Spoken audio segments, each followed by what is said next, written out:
All right, just sit back and get ready to have the most fun you ever had with an electronic device.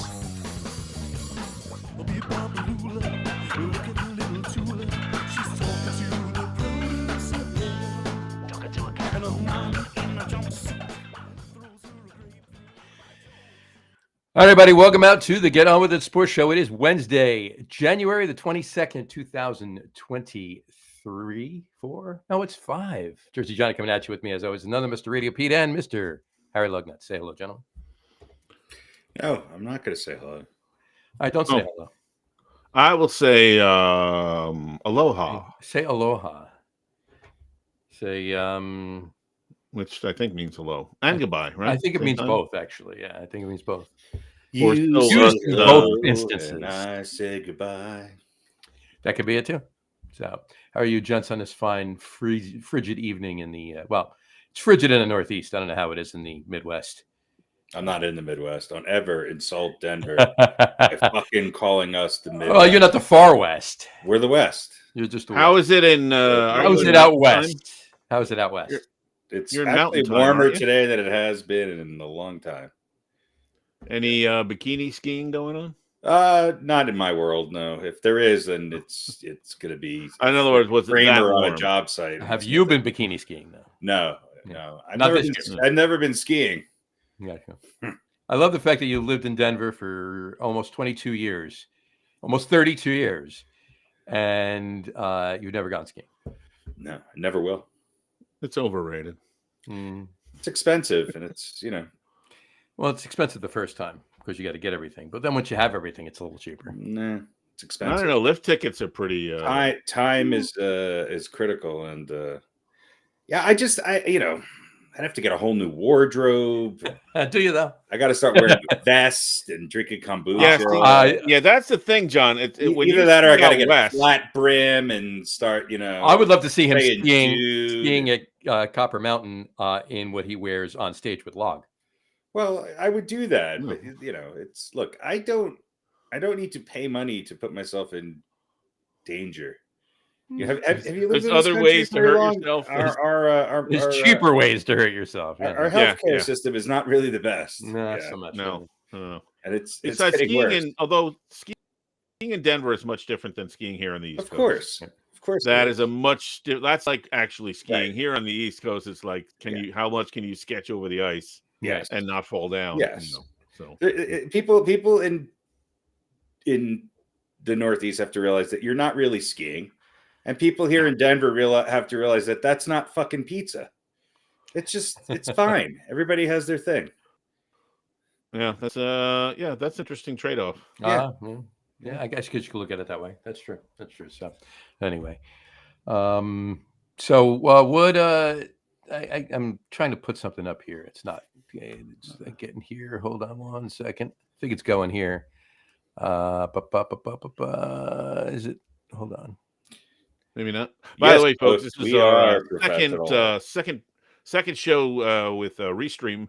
Second show since this departure from StreamYard, and we're hoping to move somewhere else. John was having problems in his stream. So. I'm having problems. I've been having problems with my stream for a while now. So I got the little. Yeah. If you need a little help. Please don't tell me we're going to be counting pills. No. I was promised a new beginning, a new intro. No.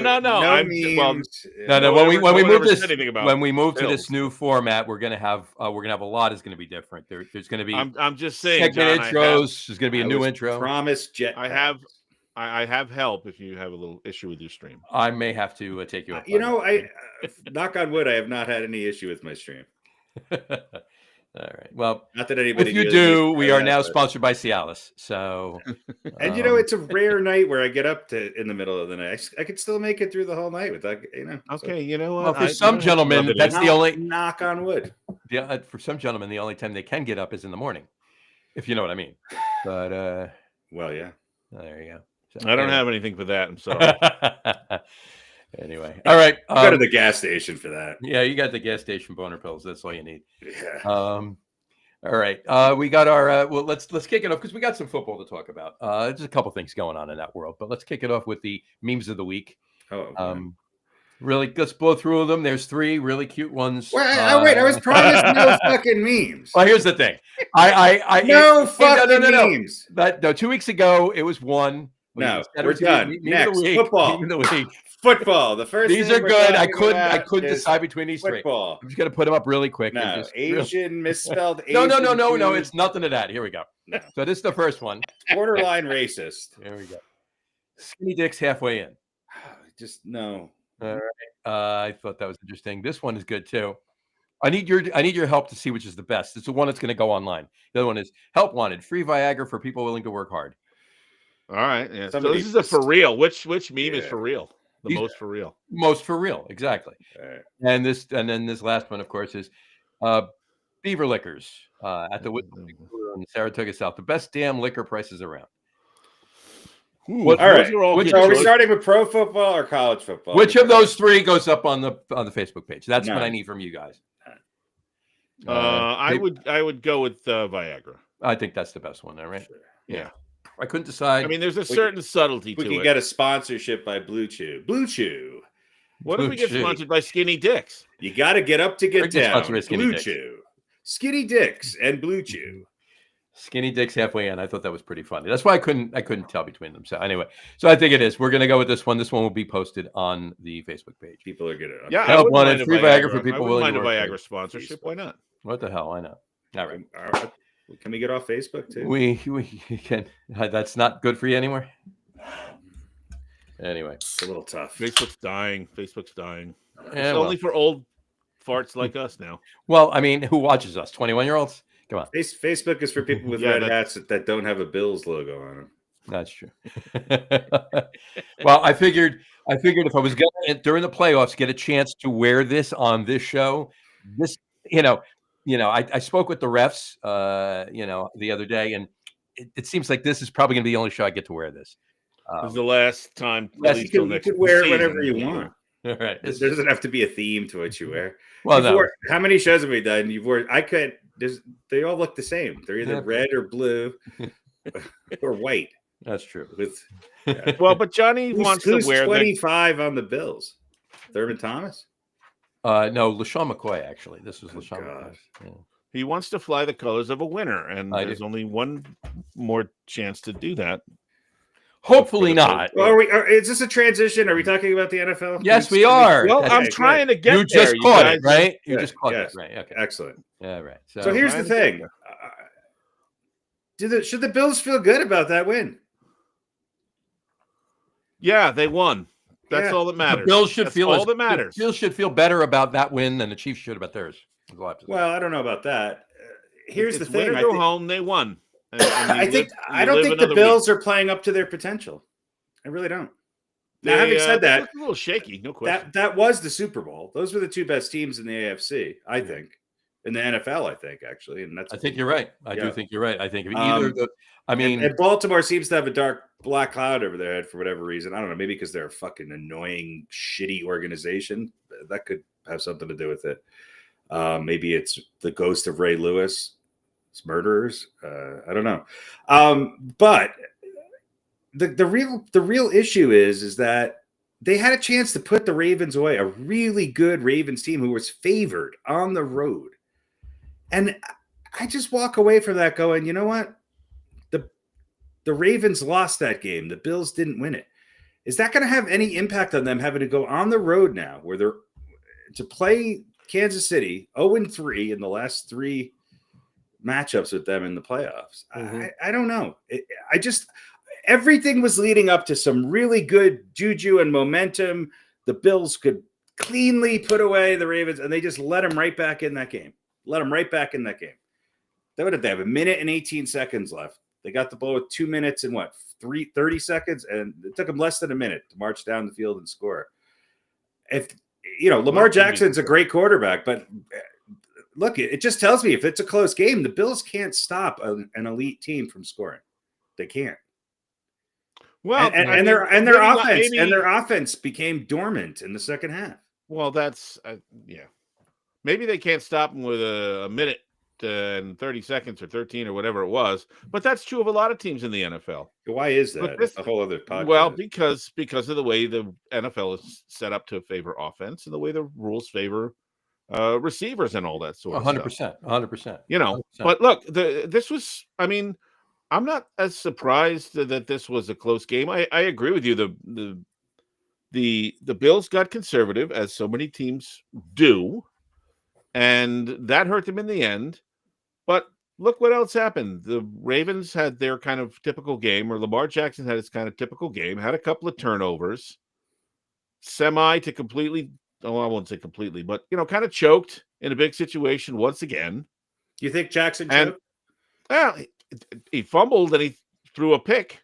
I think he was. I don't think he was not having a good game. I don't think he was perfect, but I didn't think. I don't. No, I don't blame this loss on him. I don't blame it on anybody. Not entirely, no. But he made mistakes that you can't make in those kind of games. I mean, the most glowing mistakes are Lamar Jackson's fumble and interception, and Mark Andrews missing the 2-point conversion, and his fumble, his drop, and his fumble. I thought Andrews' fumble was more impactful on the game. Yeah, you can put it as much on Andrews, but Jackson also had a couple of really bad misfires. I agree, but and that's one thing. As I saw him striving to get into the end zone, thinking about lateraling the ball in the fourth quarter. Yeah. Josh Allen must have somebody screaming in his headset for certain things, because he seems to have gotten better at not making those dumb mistakes. It's the same thing that all quarterbacks go through when you try and do too much. When it isn't working for the team, you put it on yourself and you try and do too much. We saw that with Sam Darnold. You know who doesn't make dumb mistakes? Patrick Mahomes. Patrick Mahomes doesn't have to, because he knows there's going to be a penalty when he does to bail him out. You know, I'm all with you. You're talking about I'm with you on all that stuff. However, there was no chance. You're talking about Patrick Mahomes, right? That's right. Yeah, whatever. But let me just say this: what teams always say, look, we're not looking past this opponent. Certainly in the playoffs, you can't do that when you're at this stage. Mm-hmm. I don't think the Bills were taking the Ravens lightly, but how could they? You have to. No, they can't. No. But part of their psyche has to be thinking about the Chiefs, because I don't think so. That's ridiculous. Not if they were playing Pittsburgh, yes.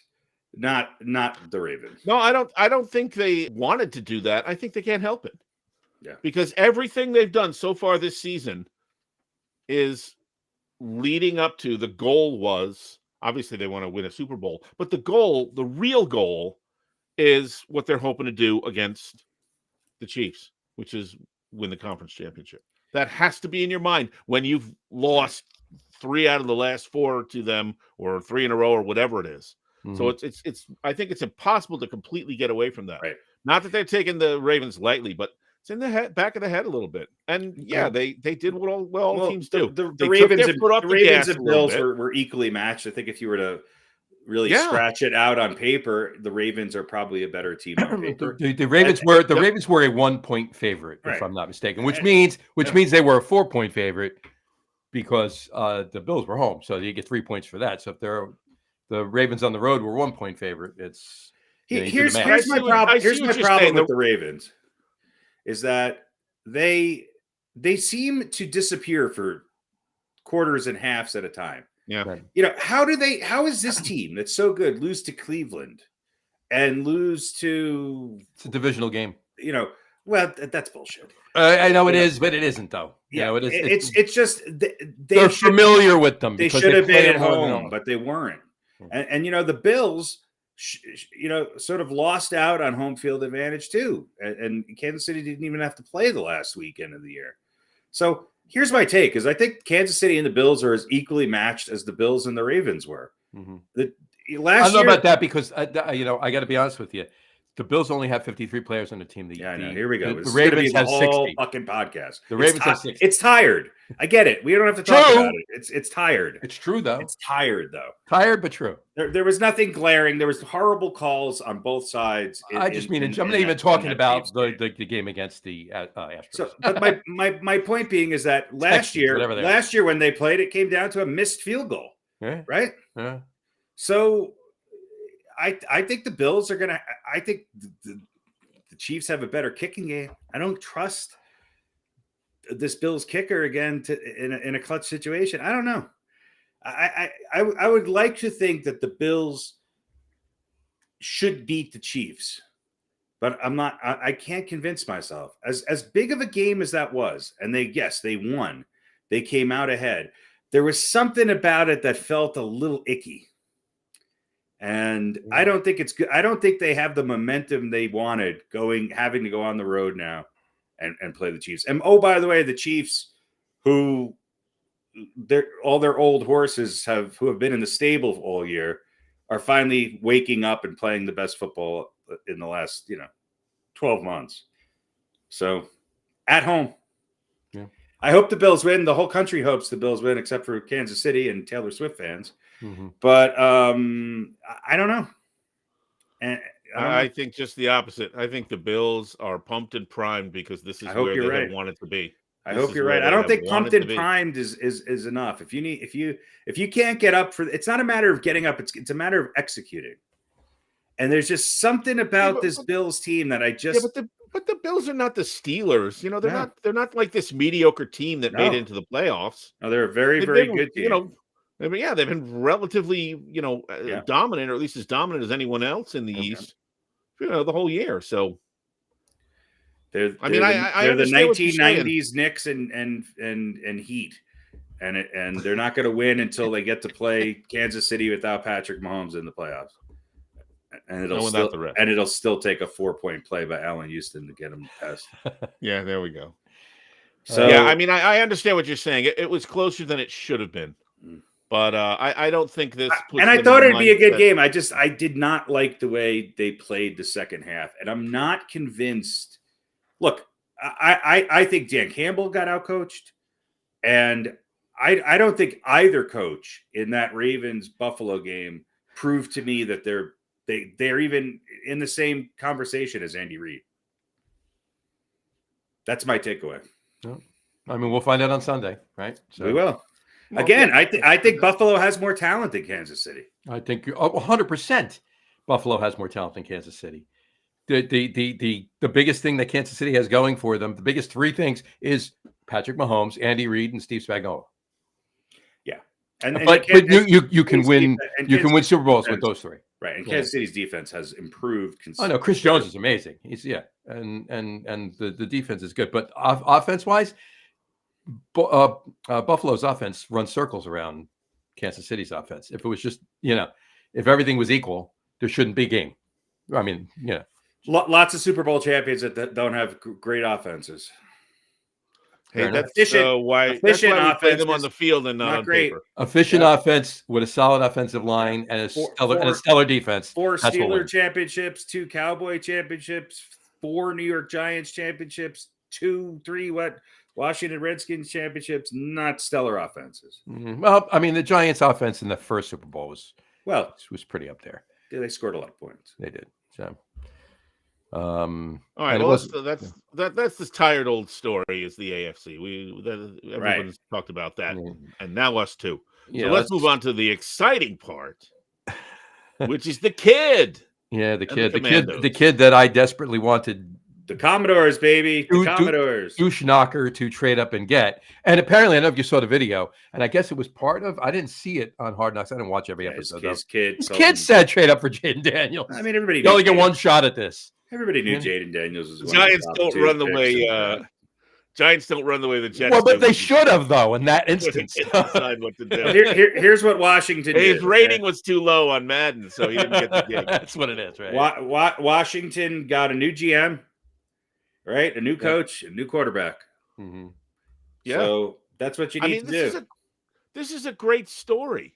This is one of the greatest stories. No matter how it ends, if it ends with a loss, or whether they go to the Super Bowl, whether they win the Super Bowl or they lose, this is a great story. Something that the NFL really needs, which is to show that new blood can come in and make a difference if you're running things right.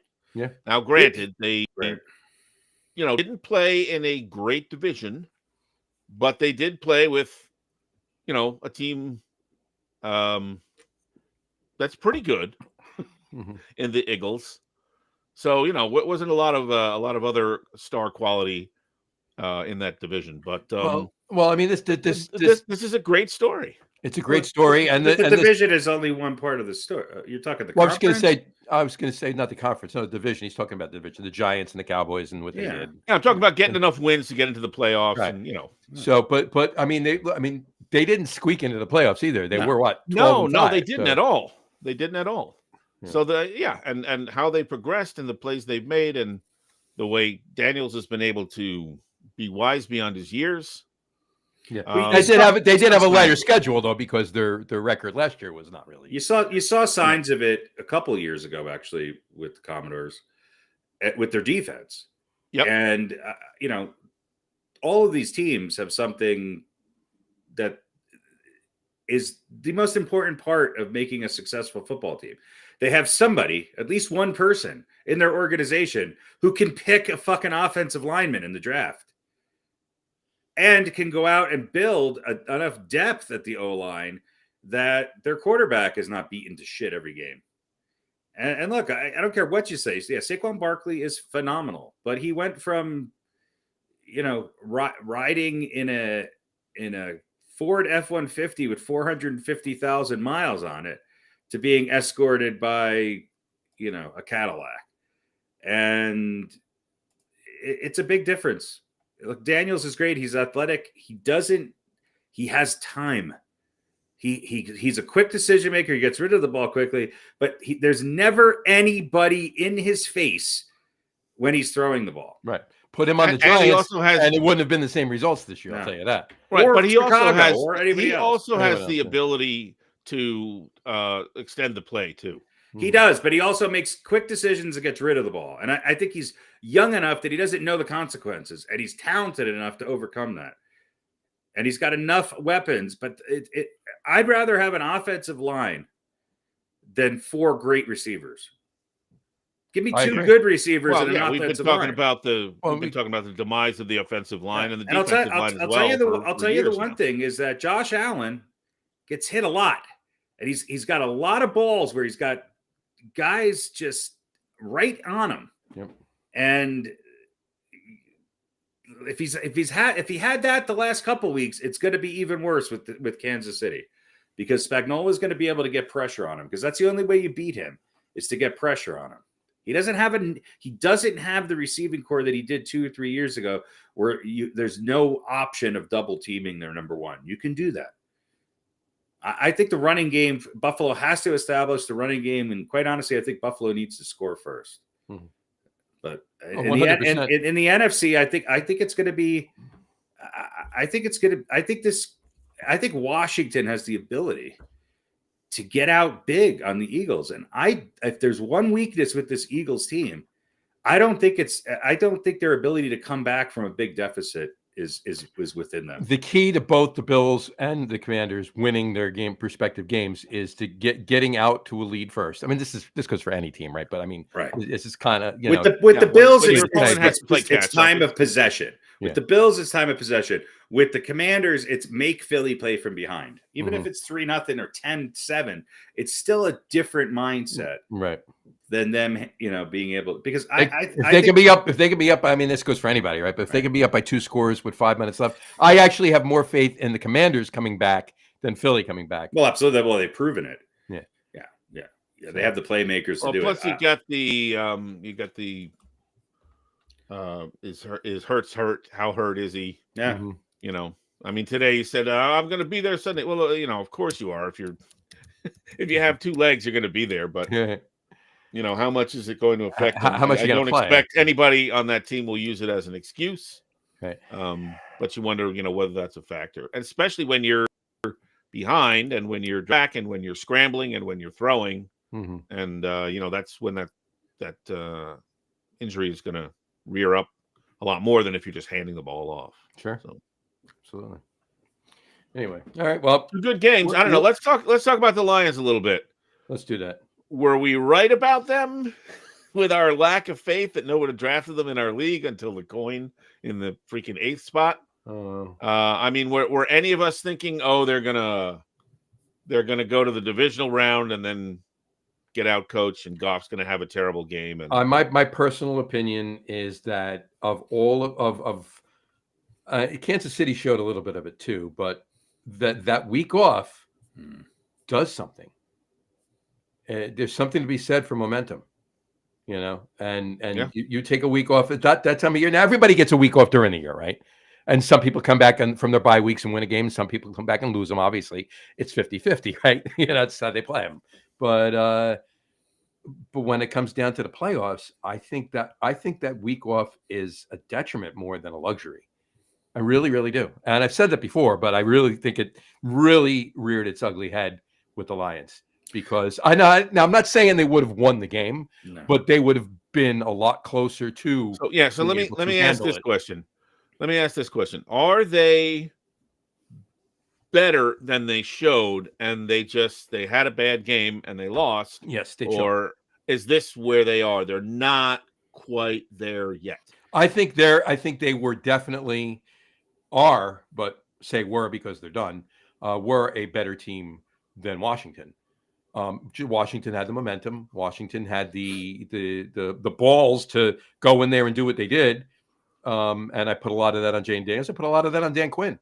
But Dan Campbell, Jared Goff, these guys, they choked. I know, granted, their injury record was ridiculous this year. If they had every starter they had in game one, I don't think we'd be having this conversation. I think they'd be the favorite to win the Super Bowl, and they would have annihilated Washington on Sunday, or Saturday, whatever. So they were there. They just didn't perform. They didn't perform. They lost their momentum with that week off, and they kind of played from behind literally, but they played from behind figuratively too.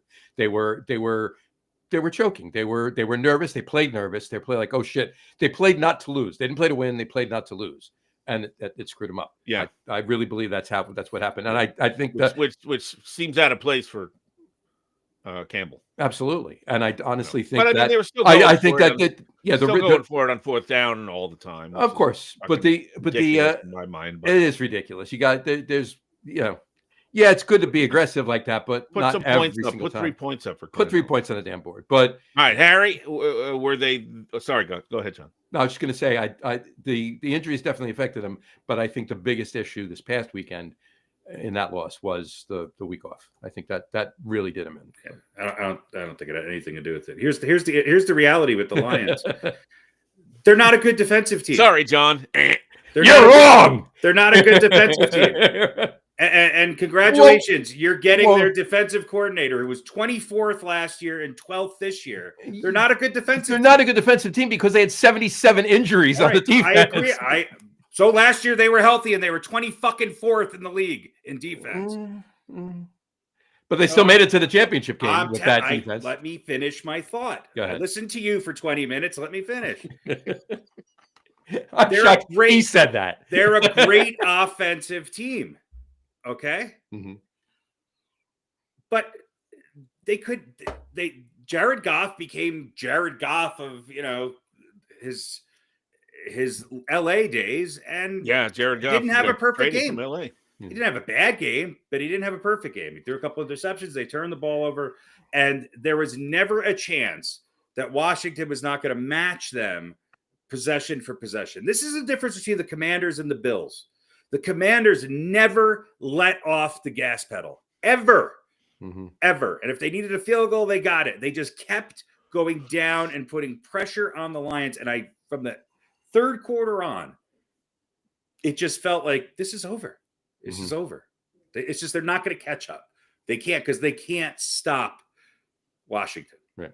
Now, I think the Lions were top two team in the NFC, without a doubt. And if they're healthy, yes, they're a much better team. Okay. But from the second quarter on, the Commanders are playing without their best offensive lineman, which, by the way, is probably going to rear its head this week. Okay. When you got one of the best guards in all of football who's out for the year now. It's Washington is just that team. Remember the Texans last year? Yep. Or was it 2 years ago? Whatever. Last year. That's what Washington is. Okay. You could prepare for this team, but you just don't have enough to go on to figure out how to stop them. And I also feel like they're playing schoolyard ball. It's pretty simple when you watch it. And I made a joke that this is the new Hogs, and somebody gave me a vomit emoji. This offensive line was destroying Detroit's front seven, destroying them.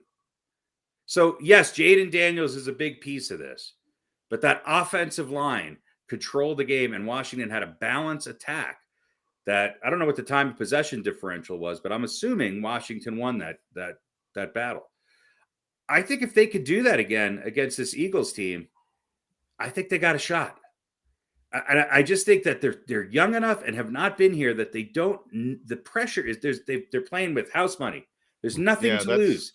There's nothing to lose. I was just going to say. Even when they got to the playoffs, there's nothing to lose. Well, yes, definitely something to be said about that. Here's something interesting, and I will leave it at this. There were a couple of bad calls, bad missed field goals away. They squeaked by the Buccaneers. Right.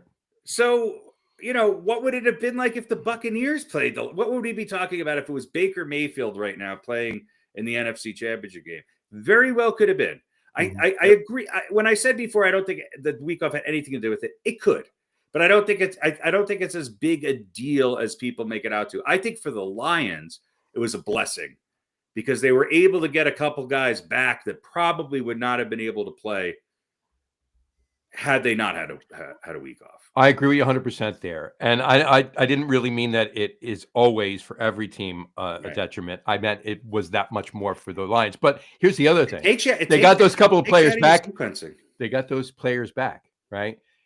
And was it, and I'm not saying this is the case, I'm being hypothetical here, but what if the players that were playing that won 2 weeks before that and the week before that and the week before that played well and won the games, now they're not playing. Yeah, the guys that have been out for 7 weeks, 8 weeks. Right. You're plugging the starters back in, and they don't even get a single game to get back into the rhythm. Right. And then they're in, the biggest game of the season at that point. Let me just say, rule number one in sports: you play your best players. I get it. I get it. And I would have done the same thing, but that could have been an issue, is all I'm saying. Yeah, that could be an issue. Let me just say two things. Number one, Harry, what you said about house money. I think this Commanders team, I think a lot of that comes from Daniels. I think they've sort of taken on that outlook. You're right. They don't know the heartbreak of a loss in a championship game or anywhere along in the playoffs. So, and I think we've talked about in the past, sometimes you need to learn that before you can win. That could be a stepping stone that helps you to win in the future. But right now, I think this entire team, like you said, street ball, let's just go play. Let's have fun. Let's play. If we lose, we lose. We don't know what that is like. And I think a lot of that comes from Jaden Daniels and his influence and his attitude. Right. That's number one. Number two, one thing I'll say about Detroit and the injuries in the defense, when Dan Hutchinson went down, which was week 6 or something like that, week 7 maybe. Aiden. We all said, oh man, this is, how much is this going to hurt them? Are they going to be able to recover? Obviously they can't replace him. And they managed to have the record they have and be the number 1 seed and all that. But now when you get to this point in the playoffs, that's when not having him hurts. Absolutely. I agree with that. That's when his absence is magnified for that single game where you've managed to get along without him up till then. So, right. And obviously they had a lot of other injuries, but But on that note, and why what I said might be an argument is whoever is playing in his place, if they didn't have that week off and they had a ramp up game to play in that situation, in that at that level of play in the playoffs, maybe they play better than they did. You've been out for 2 months. Get in there. It's just it's a divisional game. Go get them, kid. Exactly. That could be a tough order. And you wouldn't expect them to play if somebody does come back. You might not necessarily expect them to play as many snaps as they would normally. You're still trying to ramp them up physically as well. So yeah. I mean, anyway, so who do we like? I mean, I would want nothing more than to see the Super Bowl be a repeat of Super Bowl 26. but it's going to be the exact opposite, and we all know that. For those of you out there who are not nerds, what John is saying is he wants it to be Buffalo and Washington. Right, but we know damn well Look, we know what we knew at the beginning of the season. It's going to be Kansas City and Philadelphia. I'm not necessarily sure, but I think they're favorites for a reason. Mm-hmm. Like I've set it up for 2 years now, even before the Eagles got Saquon Barkley. The Eagles are just loaded, Mm-hmm. and I really do think in this day and age in the NFL, it really comes down to who has a healthier offensive line. And the Eagles have done something, especially with these jumbo formations and the stupid tush push and everything else. They're hard to stop. There's nothing other than Saquon Barkley. There's nothing that jumps out at you offensively for the Eagles. Their defense has improved immensely. I think they're well coached for who they are. Mm-hmm. I don't think that, I don't think there's a huge coaching differential there. Quinn has obviously proven himself. Hopefully he doesn't have a flashback to his days with the Falcons in the Super Bowl. I think that it's going to get tight in a championship game. And I think the Eagles being at home is going to be an advantage. I think somehow they'll figure out a way to win, but I think it's going to be close. And I would not be surprised if Washington pulled off another upset. I'm rooting for Washington. I just think there's something about this Eagles team. They know how to win ugly. And you know what? Conversely, for the AFC, up until last week, I really would have said, yeah, I think Buffalo's going to win this. But I just don't know. If I had to bet, and I don't want to, I flipped a coin last week with the Ravens and Bills, and I went based on the fact that of past performance in tight situations. And I said, Buffalo's slightly better in these situations, and they probably squeak out ahead. And they did. Based on past situations here, Kansas City's better in these situations, and they'll probably squeak out ahead. I hate to admit that. I want it to be Buffalo and Washington. I would love that. Mm-hmm. But I think that they're both, there's no definitive favorite, I don't think, here. I think that home field probably means a little bit more to Kansas City in the AFC. I don't think Washington cares where they play. Right. That's true. So, Johnny? Like I said, I think that Washington can beat Philly. I think that Buffalo can beat Kansas City. Sure. Both teams have beaten them already this year. Right. I would like to see that happen. I would like, as Harry said, I would like the Super Bowl to be Buffalo, Washington. However, I really do believe, and for basically the same reasons that Harry just said, I really think that Kansas City's going to find a way to win because they always do. Philly's going to find a way to win because they always do. And they're both going to be good games. There's going to be blowouts. It's going to, 4 or 5 minutes left in the fourth quarter. It's still going to be any team's game. But seems like it always is. Yeah. But I think that Kansas City pulls it out and goes to the Super Bowl, and Philadelphia pulls it out and goes to the Super Bowl. And you know what? I mean, hey, if Philly pulls it out and goes to Super Bowl and Buffalo goes, and if it's just an opposite of what we're talking about here, it would be poetic because it would be the only NFC East team that Buffalo hasn't faced in the Super Bowl. What do you think, Pete? I think as far as the NFC goes, I think look, the Eagles, there was a lot of talk this year about, they're just a team that wins. And we talked about their late season collapse last year and wasn't going to happen again. Right. And Sirianni was arguing with fans and doing some stupid stuff. And a lot of people are calling for his head this season. Yeah. But they are just the team that keeps winning. He's just acting presidential. Yeah, well, he's gearing up for a cabinet position. Secretary of Sports. You're going to send him over to England with Secretary of Morale. Yeah, send him over to England to run the England division. But look, they just keep winning, and they're deep, and they got an offensive line, and it's hard to bet against that. Yeah. I think the Chiefs are sort of in that same boat. If you look at the numbers, and there's been a lot of talk about this, the Chiefs in general are not as good as they were last year. Patrick Mahomes' numbers are down a little And they bit weren't as from good where they as were they last were year. in years prior to that. Last year, they weren't as good as they were Right. previous years. Yeah. But they, bless you, Thank but you. they just keep winning. And it's hard to bet against that. I think the Eagles win, but I think the Bills win. I hope you're right. I think the Bills are on a mission, and I think I agree with you. They didn't look great, but I think they are good enough to take advantage of a Chiefs team that is not as good. And if the refs don't get in the way too much, then I think the Bills can win this. So I'm gonna go Eagles Bills. Nice. One quick thing. Rooting for the Commanders, though. I don't know how many weeks ago was it that the Commanders and Eagles played for the second time in the season? Was it 2 weeks ago? 3 weeks ago? 3 weeks ago. 3 weeks ago. Mm-hmm. I didn't watch that game when it was on because it wasn't on here, but I was on the NFL Network. I think I woke up and it was on, and I started watching it. And I wound up watching a good chunk of that game, especially the second half.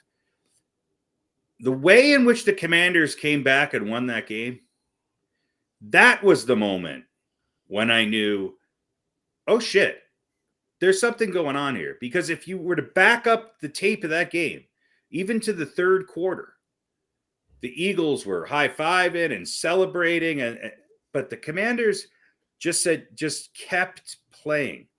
And at the end of that game, there was a look on some of the Philadelphia Eagles players' faces. I don't think they're especially happy to have to play Washington again in this championship game. No, I don't think so. I think the Commanders are in their head a little bit. And that's the only thing I'll say is that game, while you could say, okay, they played before Buffalo beat Kansas City in the regular season. That game, though, because of where it was and when it was in the season, that was the wake-up call to say, hey, look, guess what, guys? We're right on your doorstep. And if you don't look now, we're going to pass you.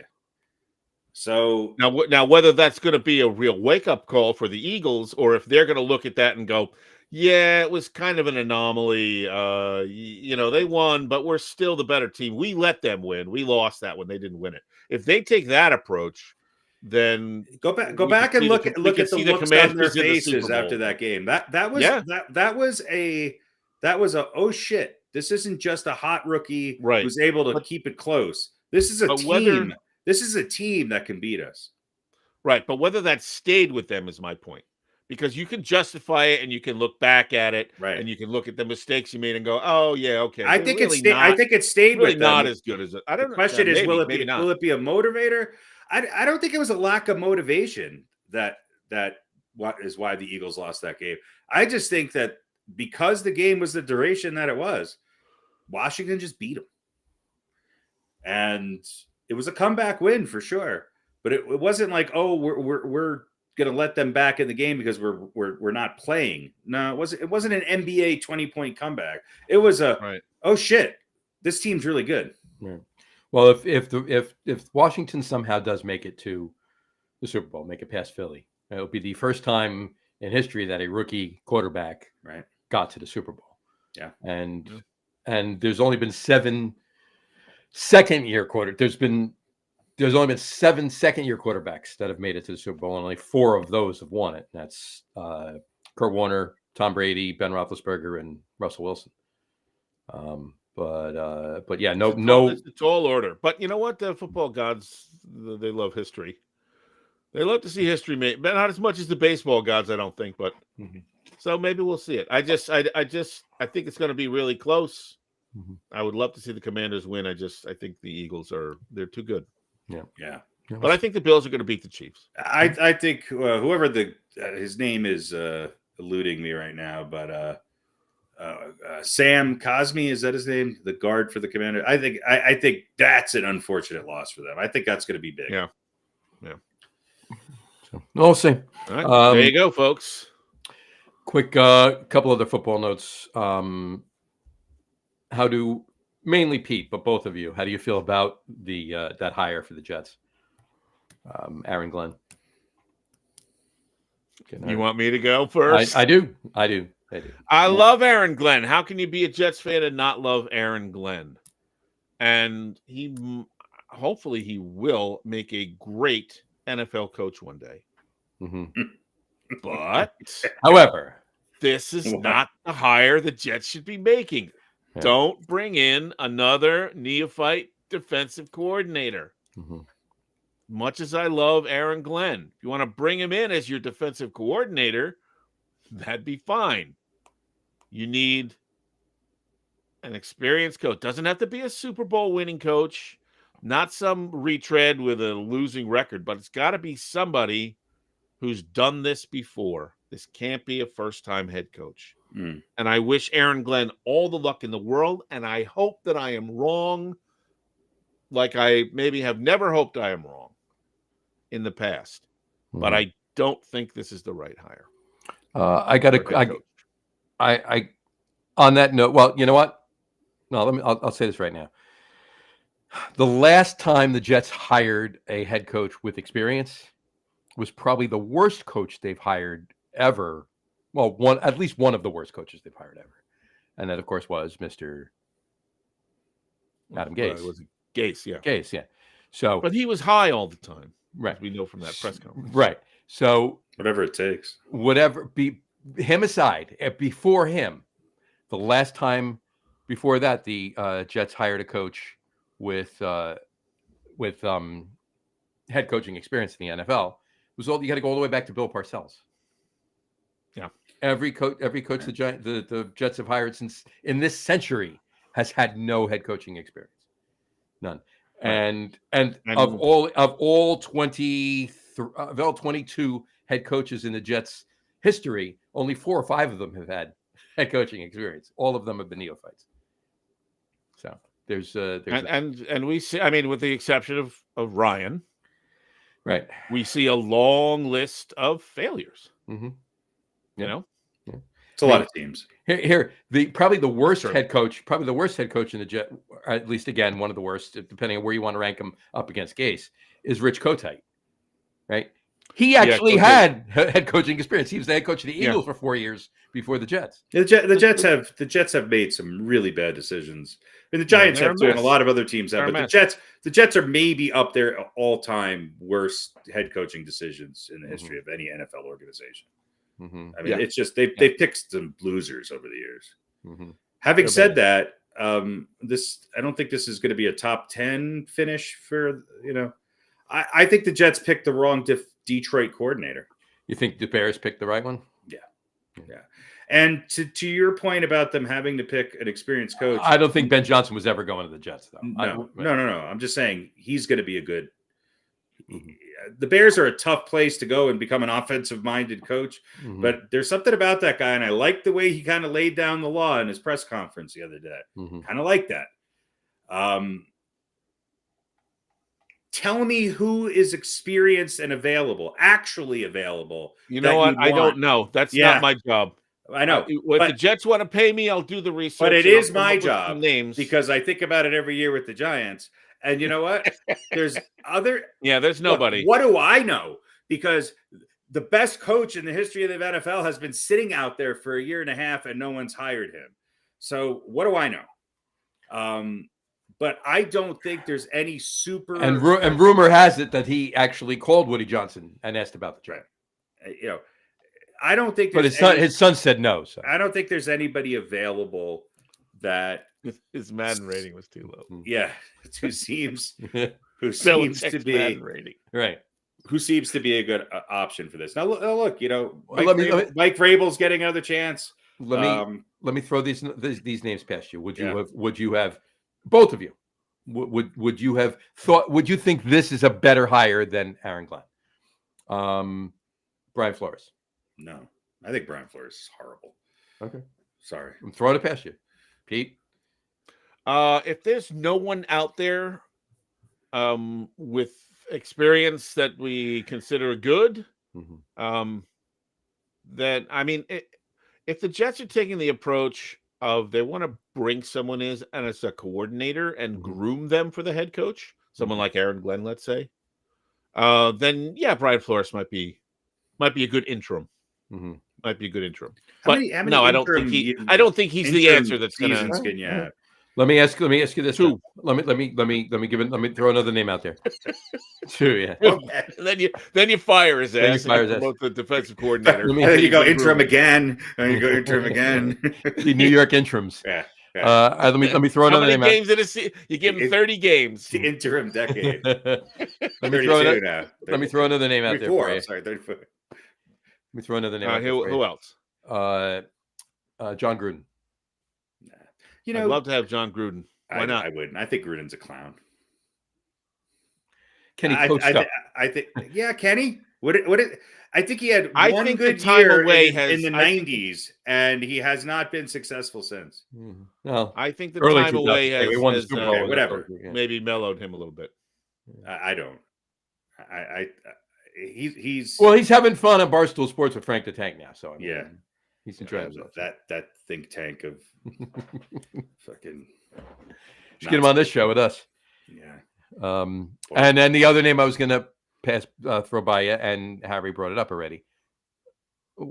Why would you not at least make an offer to Belichick? Can I answer that? He could say no. Why would you not even fathom that? Are you still butt hurt from No. 25 years ago? Here's what it is. Okay. The last number of years Belichick had, I'll say it this way, because this is not a criticism of Belichick. It's a criticism of the league. It is a players' league, and his generation of players has passed. And you, Pete, and I are too old to get into the mindset of what these kids need nowadays. The players run the league, and a Bill Belichick is never going to have a chance to coach in the NFL again. I hate to say it. Because there's also the fact that he's coaching in North Carolina. So that's what I'm saying. But before that, you'd have to lure him away from there's a reason why he went to North Carolina. Right. But I mean, that to me, that his girlfriend needed tuition. That wasn't his first choice. Right, but I think that rules him out. He's not going to leave there before he ever does anything. No, for a chance to jump back to the NFL. I think he absolutely will. You know why? Because one of the reasons why he took the North Carolina job, which is the reason he would take any job, is he wants to make sure his son has a job after him. And that's why he said yes to North Carolina, because not only did they meet all of his conditions, but his transition plan is in place with his coked up son coming up right behind him. So that's part of it. Well, that's fine. That's nothing like a little nepotism. But I mean, look, he might also be sick of the NFL. He's not. I don't know. He the might NFL not be is happy with the way the NFL is, and right. for the reasons that you just stated. Right. Maybe he's out of touch. Maybe it's not the same league. And he would want nothing. He would have wanted nothing more than after Brady left to have had success and broken Shula's record, and probably at least won one more Super Bowl. But he didn't. He tanked and went downhill very hard. And look, I would hire him, but I'm not a GM for an NFL team right now, or an owner of an NFL team. I just think that all you hear is that, especially with the Aaron Glenn rollout, is that, man, he's really good with the players. 24th in the league in defense when he had all his best players. One of the reasons why maybe the Lions aren't played for the Super Bowl, but he's good with the players. Yeah.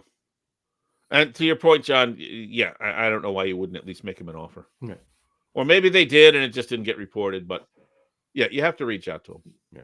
Yeah. Whether he's truly not interested in coming back to the NFL, or whether he's just going to stay at North Carolina for a few years and make sure his son has a job, or whatever it is, you have to reach out to him. Gotcha. So along those lines, let me throw a name at you. This is going to be part of the. Well, now this is just sort of in the notes. I got a big football. Are they for real? But, so I'll ask you guys as Giant fans. Not so much should the Jets have maybe reached out, but did Antonio Pierce get a raw deal in Vegas? I mean, they fired everybody. right? They fired their quarterbacks coach. They fired their offensive line coach. They fired their offensive coordinator. One and done for him, a guy that everybody seemed to love, that his players seemed to love him, and the Raiders just obviously weren't very talented and very good, but did he get a raw deal?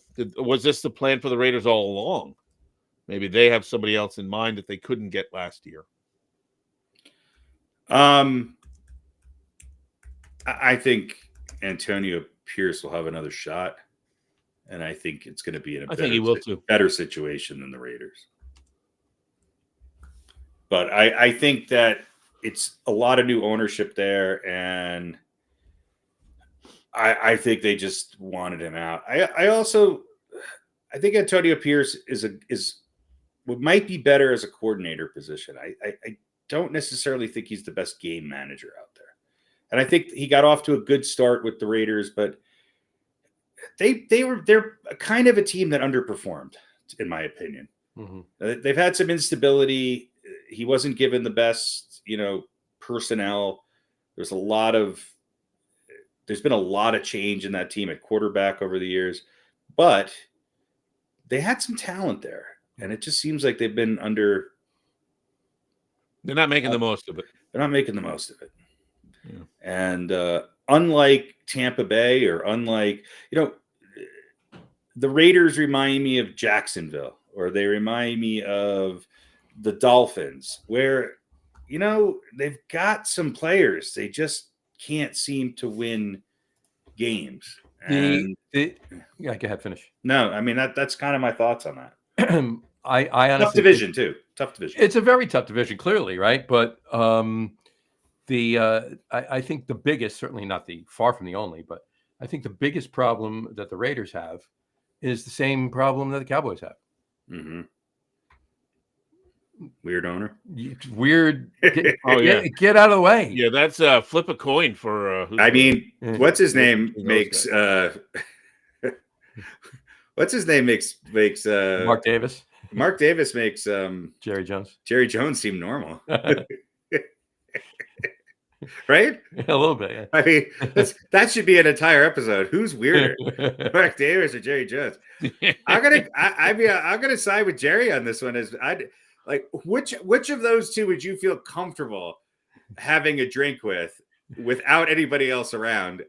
I think Jerry Jones would be a hoot. It would be Jerry Jones. But I think Mark Davis would be creepy as hell. I think you could not take your eyes off of your glass with Mark Davis around. Exactly, 100%. But here's the thing, though. Jerry Jones is living in the 90s. That's fine. That's all right. Mark Davis is living in Neverland. Yeah, he's living in a weird 13th month of 1973. Right. Where Pete Rose's haircut, a bad version of Pete Rose's haircut, and Brett Musburger's suit had a baby. Oh yeah, I heard it here first. All right, let's. All right, a couple other things real quick here. Does Prime take the Dallas job? No, I don't think so either. This is Arthur for real. No, this is not Arthur for real. All right. This is just notes that Arthur for real is after that. Titans GM Rand Carthen fired. He deserved it, right? Yeah.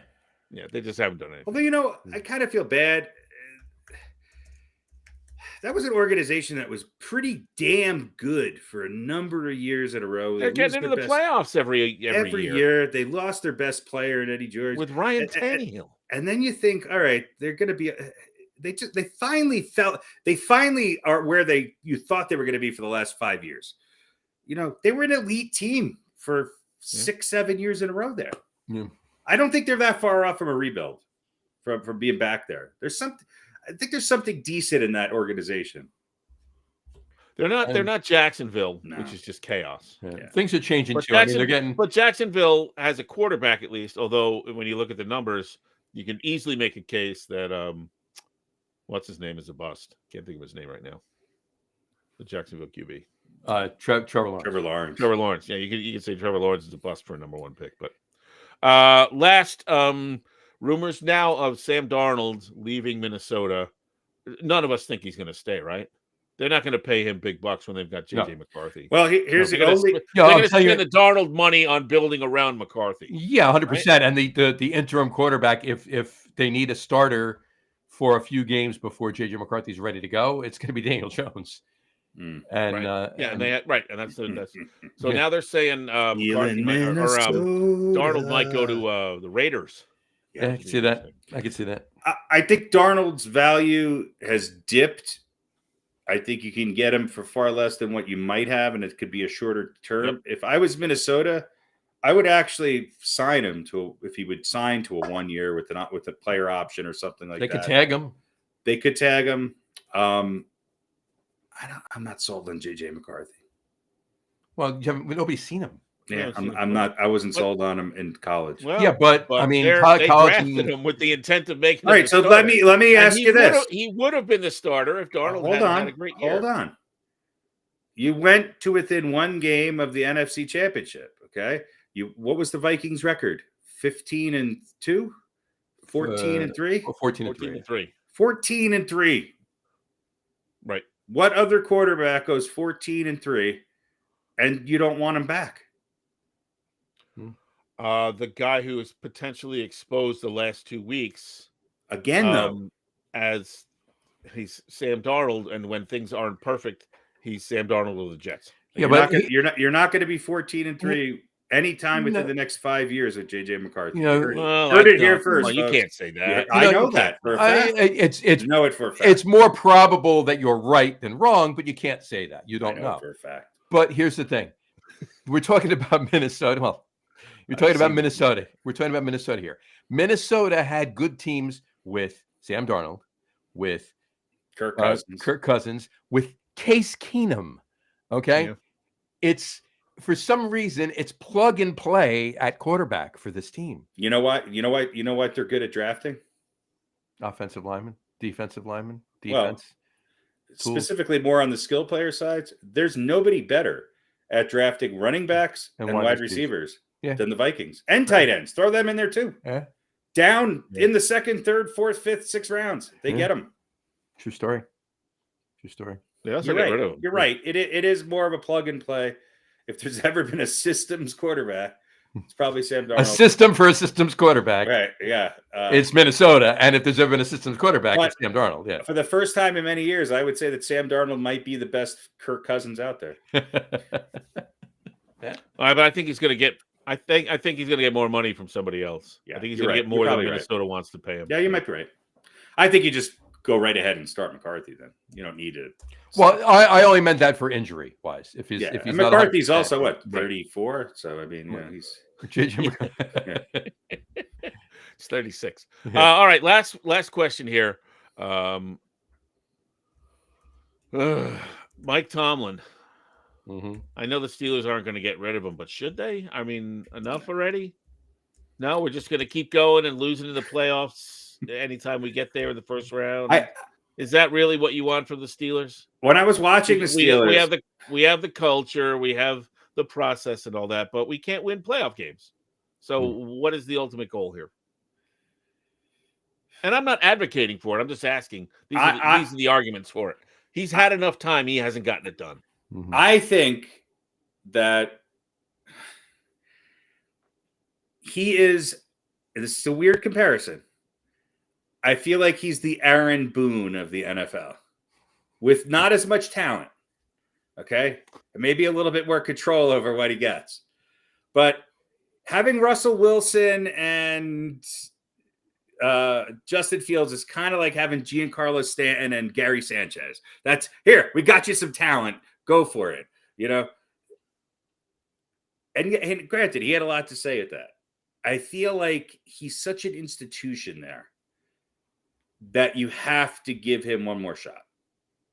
And I think they have to switch to Fields over Wilson. 100%. Yeah, I would agree with that. 100%.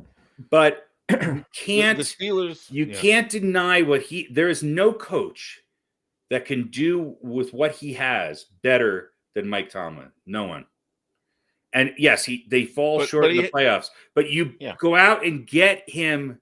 Look, Well, other that's the than thing. Ben Roethlisberger, he's never had a Right, know. and he won with Big Ben. Yeah, and then Won they a had Super what, Bowl. Got to 2 and but he won hasn't one. won without him. So is that Right. a criticism of the teams they put around him? Yes. They just haven't had Yes. an all-time great And of him. all-time great quarterback. And of But him, because Tomlin's arrogant enough to think that he could look. I'm telling you, sometimes these coaches and the guys that are on the field are not the best judge of talent. I know that sounds bizarre for me to say, but Tyreek Hill thought Tua Tagovailoa was a better quarterback than Patrick Mahomes. Okay, they don't always know better. Okay, and I think Tomlin has had a little bit too much say in personnel, and I think they need to go out and get.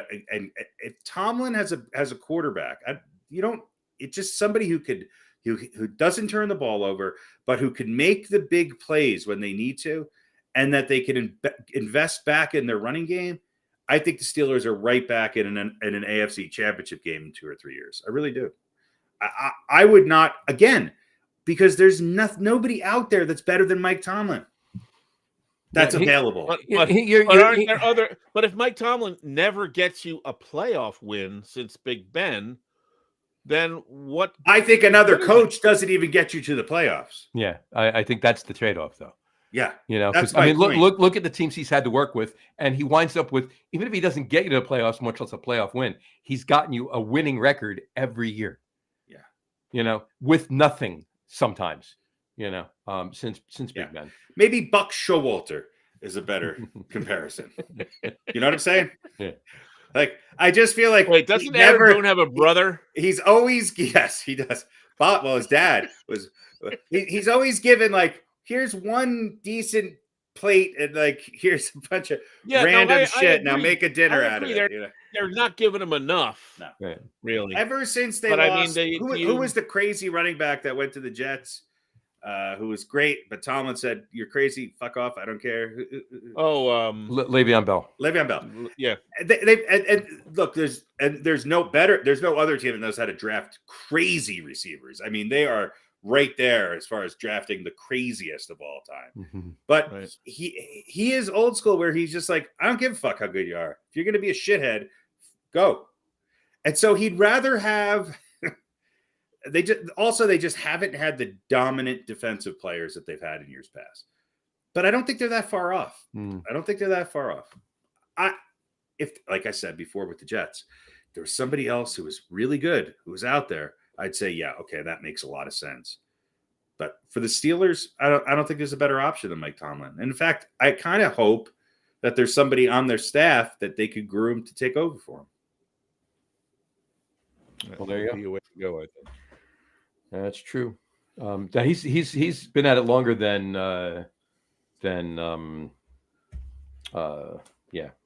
most. His predecessor. Really, John? Big Chin McGee. Big Chin McGee. Cowhead. Bill Cowher. Bill Cowher. But they both went to 2 Super Bowls and won one. Yeah. Right. Yeah. Just Bill Cowher did the other way. He went to one, lost it, and then he went back to another one and won it.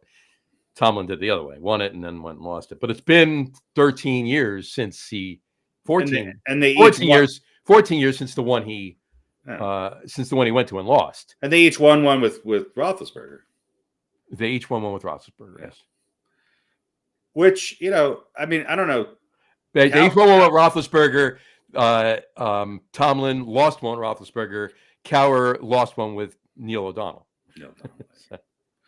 Yeah, and I think Bill Cowher's tenure was far shorter than Tomlin's, right? Cowher was like, I think, 89 to 04. Okay. And so that was what? That's 15, 16 seasons, and then this was Tomlin's 20th season. So Coward seemed shorter, maybe because they had more down years with him. He left, actually, no, it was 05 because they won the Super Bowl. Whatever. 06. So 17 seasons, and this coming up is Tomlin's 20th. They don't give up on coaches very easily. No, it's admirable. But... I feel like I'm guessing Tomlin's been more consistent with getting to the playoffs. He's also been more consistent with losing in the playoffs. Mm-hmm. So I don't know. Yeah. No, whatever. All right. Do we have an Are They For Real? Yeah, let's roll it. We have an Are They For Real? Let's roll the Are They For Real. There we go. Do we have the Are They For Real short theme? What is real? What is real? How do you define real? If you're talking about what you can feel, what you can smell, what you can taste and see, then real is simply electrical signals interpreted by your brain. Pretty sure none of that's real. You're not real. For real, for real, for real. Yeah. Are you for real? For real? For real? For real? Are they for real? What is real? That's the All show. right. Well, we were going to talk about firings, but we kind of did that heading into Are They For Real? But I have an interesting question for you guys. Yeah. We're going to talk about impactful players for both the Giants and the Jets. All right. I'm going to give you two names, and I want you to tell me who's more for real. Now, with the Giants, it's easy to say Malik Neighbors. And I'll give you his number. He's not one of them. No, he is one of them. Okay. So 170 targets, 109 receptions, 1,204 yards, 11 yards per carry, 7 touchdowns. The other name I'm going to throw at you is not a receiver. His name is Brian Burns. Mm-hmm. And he is a linebacker. Let me find his numbers here. And Brian Burns played and started in 17 games, 8.5 sacks, 42 solo tackles, 29 assists for a combination of 71, 17 tackles for a loss, 18 quarterback hits, 2 forced fumbles. Mm-hmm. Who's more for real? Given the Giants and where they ended up and what they were, who was more for real, i.e. more impactful for the New York Football Giants? I think Brian Burns is a fantastic hire, fantastic signing. And he's right there. And this isn't an easy response, but I think you got to give it to Malik Neighbors just because, Brian Burns was the standout. He was the standout on a lousy team. And he did it as a rookie, right out of college. So that's where I'm at. Right, that's fair enough. I didn't even add that. Brian Burns is a veteran, signed. People thought the Giants kind of overpaid for him. I think he lived up to what he wants. Malik Neighbors will be disgruntled and gone in 2 years, but he'll be good. This past season, he'll be good while he was there. Now, Neighbors was obvious. The Giants would be nothing without him. Mm-hmm. There you go. Fair enough. All right. So let's go to the Jets, and I'll give you two names here. One of them is Garrett Wilson. 17 games played and started, 154 targets, 101 receptions, 1,104 total yards, 10.9 per catch, 7 touchdowns, and 60 catches for a first down. Mm-hmm. The other, also a receiver, Devontae Adams. 14 games played and started, 141 targets, so 13 less targets, 85 catches, so 16 less catches, 1,063 yards, so about 40 yards less. Yards per catch, 12.5, 8 touchdowns to 7, and 49 first downs to 60. Now, again, you can look at the numbers and go, Garrett had more. But Adams was pretty close with a somewhat significant lighter workload. Of course, he wasn't there for as many games. Well, Adams had more per game. Yeah, but Adams also didn't play 14. Those 14 games he played, though, that was the whole season. He didn't play 14 with the Jets, though, did he? Yeah. I thought some of them were. I thought some of them with the Raiders. Well, 3 of them were with the Raiders. Yeah. He's been with the Jets since the end of September. I thought it was after that. I thought he was out for a couple of games with the Raiders. That's why he. Maybe I'm wrong. I'm thinking back to it. Maybe I'm wrong. But either way, I see your point. Regardless of it, even with those numbers, I'm going to say that, and I'm going to tell you this right now. Even if those numbers are right, all for the Jets. So I'll just go off of that. First game with the Jets was October 20th. Okay. Let me see if I can find his Jets number. Devontae Adams played 11 games at the New York Jets. All right. Here we go. 114 targets, 67 catches, 854 yards, 7 touchdowns. 7 touchdowns, 39 first down catches. All right. Who was more impactful, or who is more for real? Is what I'm saying. Devontae Adams is an amazing player. I'm going to say Garrett Wilson. I'm going to tell you why. Once Devontae Adams got to the Jets, Garrett Wilson was forgotten about. All right, for all intents and purposes, Aaron Rodgers was doing nothing but looking at his buddy. You know, Garrett Wilson got. I almost said. Don't say Zach. I almost said Zach. Yeah, Garrett Wilson. Wade Wilson got a lot less targets and did a lot more with them when he did get them. So I'm gonna go with Garrett Wilson only because that once Devontae Adams got there, he was completely favored over Garrett Wilson.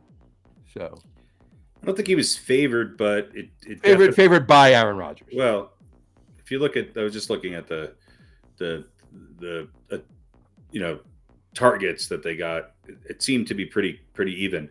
Here's what Garrett Wilson did for Devontae Adams: is Devontae Adams could be a number 2 for the first time in his career. Mm-hmm. And you don't get as many double teams. You don't get as many, nickel action on you.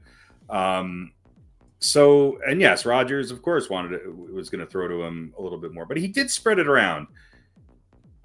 They helped each other, and I think they're better together. And I hope, we'll see. Devontae Adams is getting up there in years. I think Wilson's numbers went down, but I think his impact on the game went up when Devontae Adams went there. So I'll say that Wilson was more impactful, but they're better together on a team. Fair enough. Their individual numbers might not reflect that, but you got to give it to Devontae Adams and the mess that was New York. And, the fact that he had 7 touchdowns in 11 games compared to 7 touchdowns that Wilson had in 17. There you go. Yeah, that's kind of my point. At the end of the day, it's how many times do you tap your feet in the end zone? It's true. That is true. So, I concur with that. So yeah, I do think Garrett Wilson was more impactful, but I think Harry's right. They did help each other greatly, and because when the focus was on Garrett Wilson, you went to Adams, and vice versa. So, there you go. Hopefully, they'll both be back catching passes from Sam Darnold. Right. Yeah, that's entirely possible. All right, last one. We'll call this one who deserves it more. So who's less for real? So which of these head coach firings deserves it. Deserves yeah.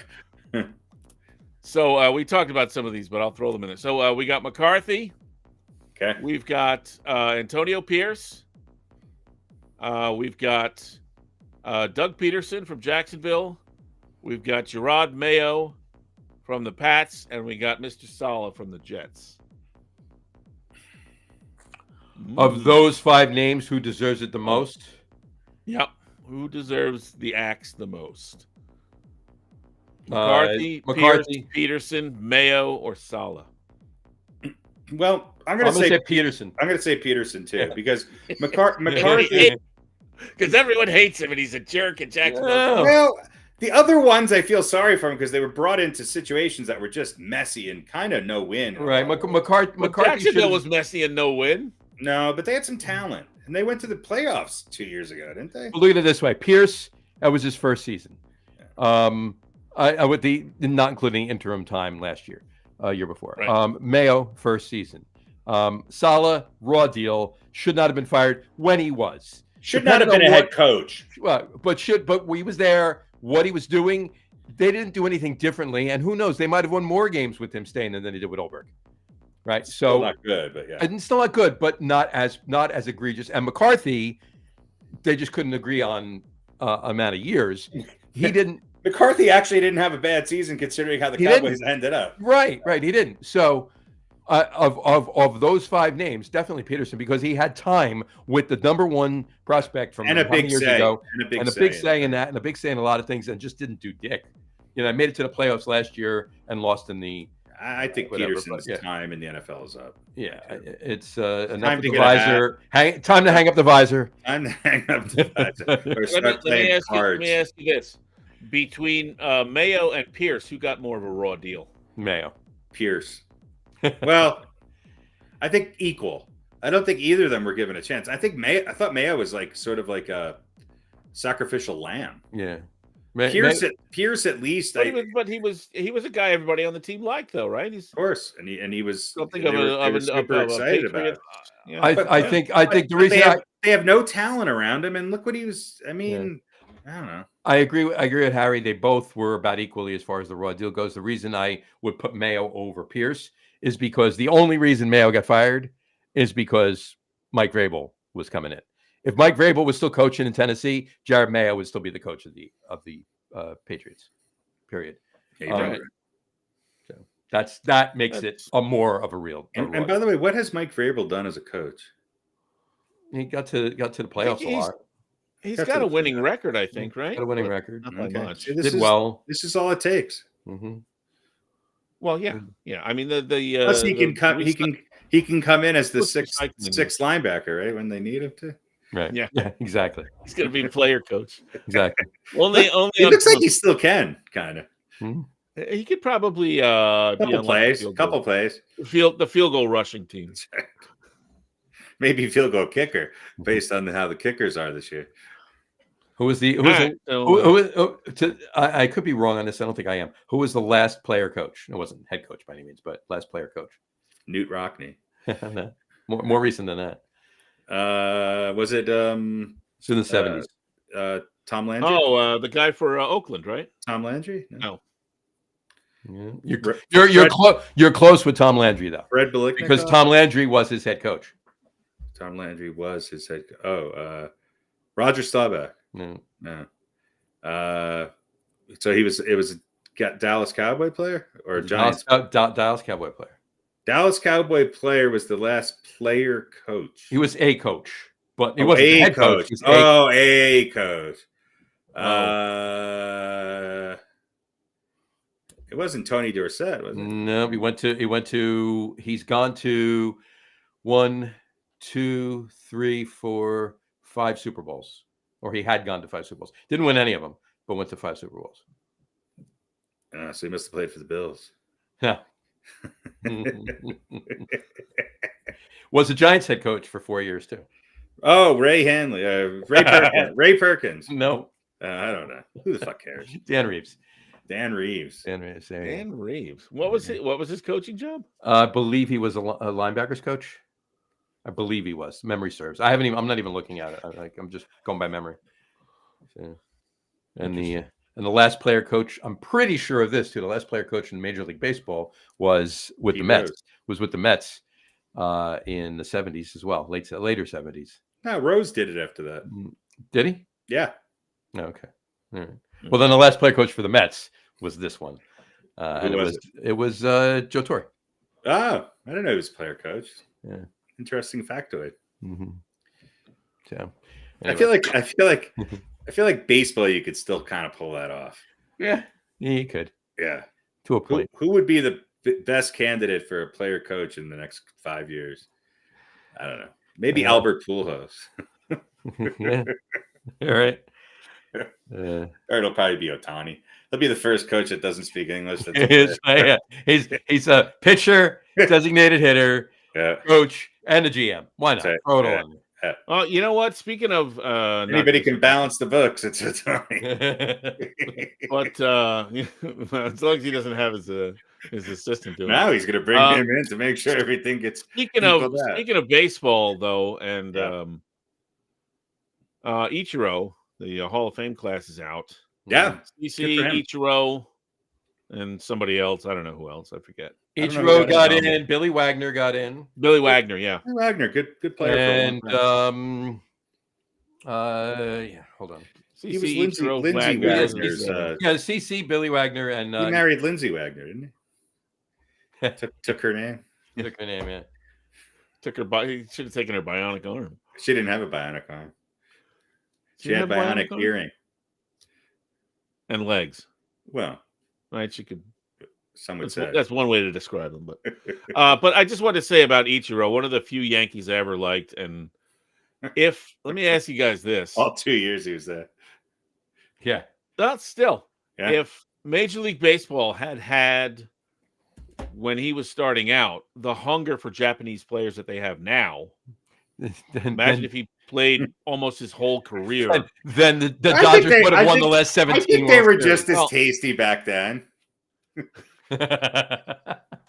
My point is, do you think he might hold a couple of records now if he played his entire career with or most of his career with Major League Baseball instead of the first? 100%. Absolutely. I mean, that guy was an incredible hitter even at his age when he came to the league. Do you think what? He would be going to 100%? Is that what you said? If he played almost all of his career in the majors, Yeah. Japan, he might hold some records, right? He might have a new. He was an incredible player. He reminds me of an even better version of Rod Carew. That's who he kind of reminded me of a lot. Carew played a bunch of different positions.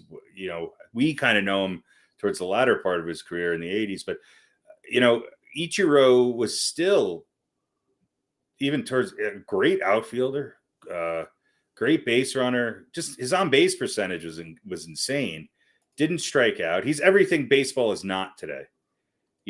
As far as contact hitters out there, you got, Kirby Puckett, Tony Gwynn, Rod Carew, and Ichiro. Yeah.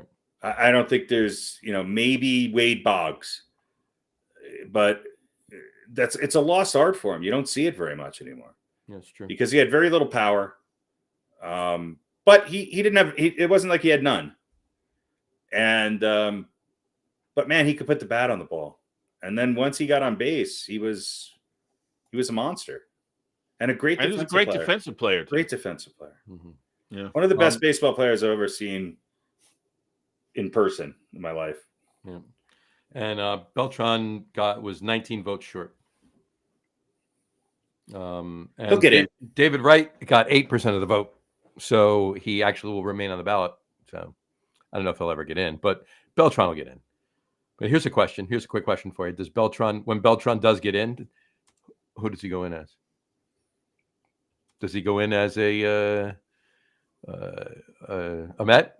Does he go in as a Cardinal? Does he go in as a Yankee? Definitely not a Yankee, I don't think. I think he goes. I think he goes in as a Met. I do. Really? Yeah, probably. How many years did he play for the Mets? The most he played for the Mets. Yeah. Then you're probably right. I don't remember. I mean, by a year or two more than his best seasons were with St. Louis, though. Right? I mean, he played. Didn't he play Houston too? Right? He played Houston. I was going to say Houston, then the Mets, then the Yankees, Kansas City. He only played 1 year with Houston. He played for the Royals for a long time. That was the Royals that he was with, yeah. So and then the Mets, and then the Giants, St. Louis. He wasn't with St. Louis very long. No, it's the end of his career. Yeah. So I think he was in as a Met. So it'll be his peace offering to the Mets fans that still can't stand the fact that he didn't swing at strike three. He'll get booed by any Met fans there. He puts the Met cap on and gets booed. Right. He's a really consistent player. Well, I mean, he works for the Mets. I mean, he's in the Mets front office right now. So yeah, I think it's between another reason why I think he'll go in as a Met. I think it's between the Mets and the Royals, and I think he'll pick the Mets. But he was rookie of the year with the Royals. Yeah, he was MVP. Well, he was an all-star with. I think that was the year maybe he was traded. I don't know. Yeah. Well, we shall see. We shall see. And on the note of David Wright, though, the bigger question is Beltran really an all-star? Really a Hall of Famer? I think he did enough to get in there. I think there's. I think if he plays today, his average is 225. He was a 278 hitter back in. Yeah, I don't know. Yeah. And on that, to wrap up the Mets thing with David Wright, his number's getting retired this year. July 19th, I believe, is the date. One of the most underrated baseball players, I think, of the last 25 years or so. If he had gotten the World Series and played another few years, I think he'd be a lock to get home. Yeah, injuries screwed him up. Caught up to him. Yeah, bad back. Good player. There's a lot of guys that fall into that right category. Mm-hmm. Good 4 or 5 great years, and then just no longevity. Mm-hmm. But also sort of definitely a role model guy. 100%. You know, not because of the numbers, but because of the personality and the work ethic. And just the Especially person that he was. following, you know, when he played for the Mets, because it was after, you know, the glory years of insanity. Mhm. But he was certainly a steady presence, that's for sure, Yeah. and a perennial superstar for him. True story. All right. We have anything else? I don't know. Anything interesting in Pickleball? hockey or basketball? Not really. No, we can ramp up hockey and basketball after the next show. Cruising along, right? Yeah, we'll have the Super Bowl shows coming up, and then we'll cruise into hockey and get heavy into hockey and basketball. We're not going to get heavy into hockey. Well, heavy into basketball with a little bit of touch of There hockey. you go. You guys can talk about hocky on a special show. On that note, that I did want to bring up a couple of things about the Mets and baseball. I'm not going to do that because it's too much. We'll go way too long. Pete and I, maybe you and I, when we do our test run of the new software, we can we do a little Mets corner. A little Mets corner. The Mets. Yeah. Mets. What's the Mets mascot's name? The Fanatic. Mr. Met. Mr. Met. Mr. Met. The Philly Fanatic. Oh, Philly do Fanatic. we want to dress up? We'll have to dress up as Mrs. Met again. I think you guys should both dress up as your best David Wright. There you go. If you guys were a famous New York Met, who would you be? That's a good question. People think about it. Watch the video and let us know who you think you would be. We'll John would definitely be Darryl Strawberry. Pete, I don't know. It's a tough one. Maybe Big Cat. Just he could be black. I could be Hispanic. There you go. Certainly the belly matches. Big sexy. Bartolo Colon. Yeah, I could be Cologne. I'm definitely Cologne. Bartolo. Let's just face it, we're all Bartolo Colon. Yeah, that's true too. That's a good shirt to make up. Hey, we're all Bartolo Colon. We're all Bartolo Colon. We are all Bartolo Colon. That's funny. I'm making that shirt. Hey, we're all Bartolo Colon. With just a picture of him going, or his hat falling off. This is mark my words. Playing right now somewhere. Mark my words. This is going to be the shirt of the summer. Putting it as a caption right here. A news broadcast today was talking about TikTok, and they had this on the screen. This is how they spell TikTok on the screen. Oh, nice. All right. I call it tit talk. Yeah. For those of you just listening to the audio podcast, the news broadcast spelled it titcock. Yeah, they reversed. That's a better app. Trust me. TITKOK. Yeah. TITKOK. Titcock.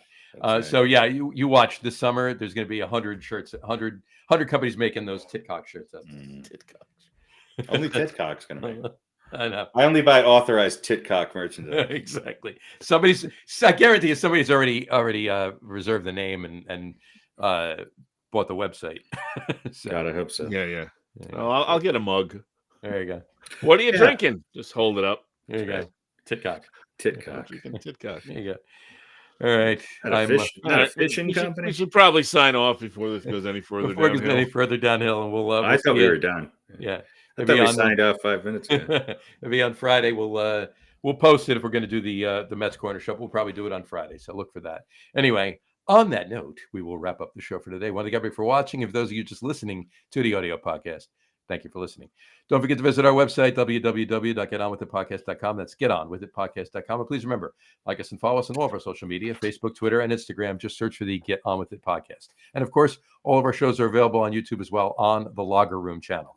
Remember, we go live with a video podcast on Facebook, YouTube, X, and Twitch every other Wednesday night around 7:30 p.m. Eastern Time. Tonight was a special early edition of that, but it doesn't matter. It's normally that time. For those of you who just want to listen to the audio podcast, you can do so on our audio host Spreaker, as well as anywhere that you can find audio podcasts. You find your audio podcast. And if you haven't done so already, please subscribe to one or more feeds, and you will never miss a show.